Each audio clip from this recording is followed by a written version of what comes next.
Good morning, boys and girls. Today, we're going to hear some more about Abraham. Abraham knew that God knows everything and can be trusted. Listen as I read the story of the promises that God made to Abraham and how they came true. This story is from the Bible, which means it's a true story. It's called Son of Laughter. Years passed and things didn't get any better.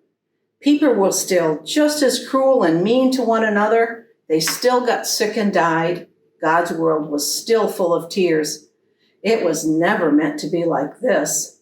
But God was getting ready to do something about it. He was going to make all the wrong things right, and he was going to do it through a family.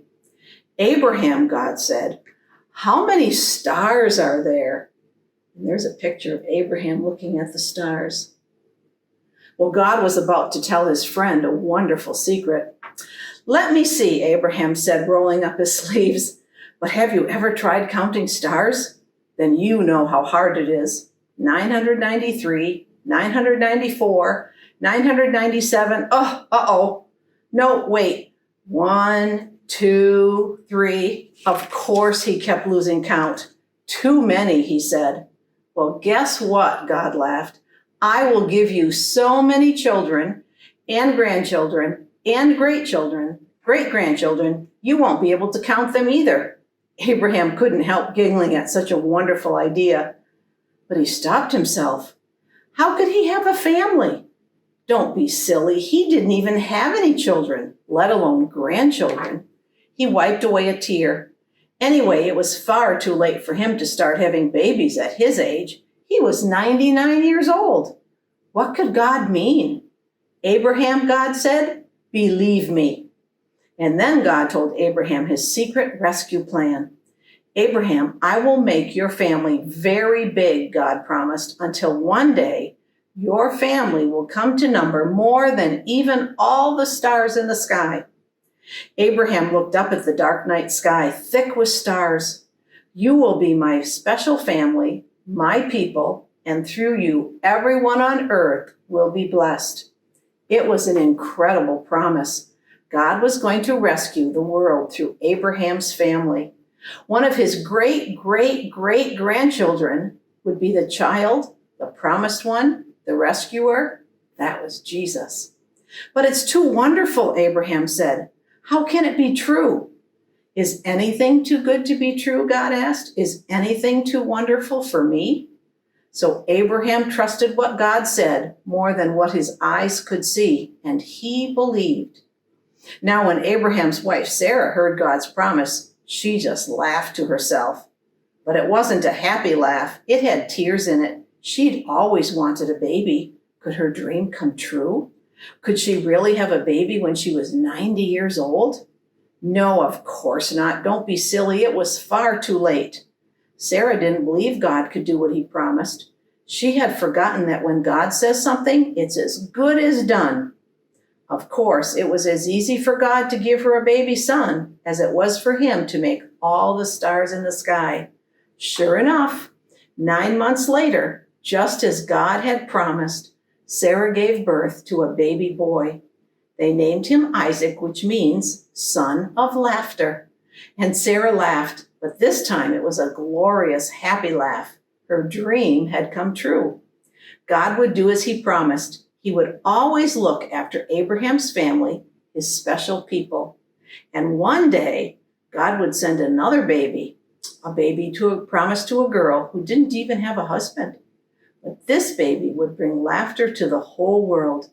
This baby would be everyone's dream come true. And there's a picture of baby Isaac. In your craft packet today, you should find a paper that says Promises for Abraham, and there's a picture of Abraham that you can color and cut out. And then there's a big number 3, and these are the promises that God made to Abraham, that he would have a big family.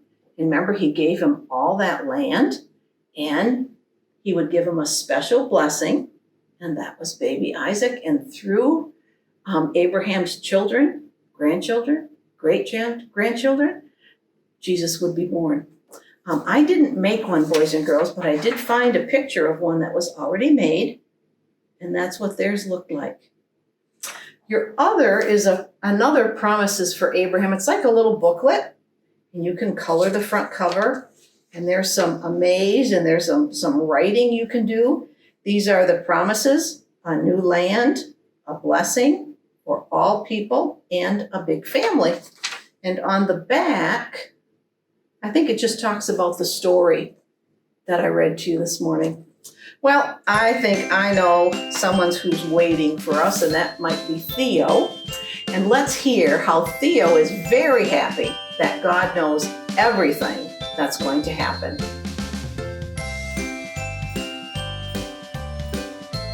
Is it here? Is it here? Is what here? The next issue of Super Pup comic books. When the last one ended, Super Pup had lost his superpowers because he ate a poisoned dog biscuit. Then those mean Crazo cats took away Super Pup's cape and mask. They think that will give them superpowers. But what if they find the location of Super Pup's secret burning hole? Will Super Pup get his powers back? Will everyone discover that Super Pup is really mild-mannered Clark Kent? And you can't find out until the next issue of Super Pup Comics. Wow, it sure is hard to wait and find out what will happen, isn't it? It's terrible. I keep trying to imagine what will happen. Do you ever try to imagine what might happen in real life? It's not real. It's just a comic book. Well, I know that. I mean, do you ever wonder what will happen to you?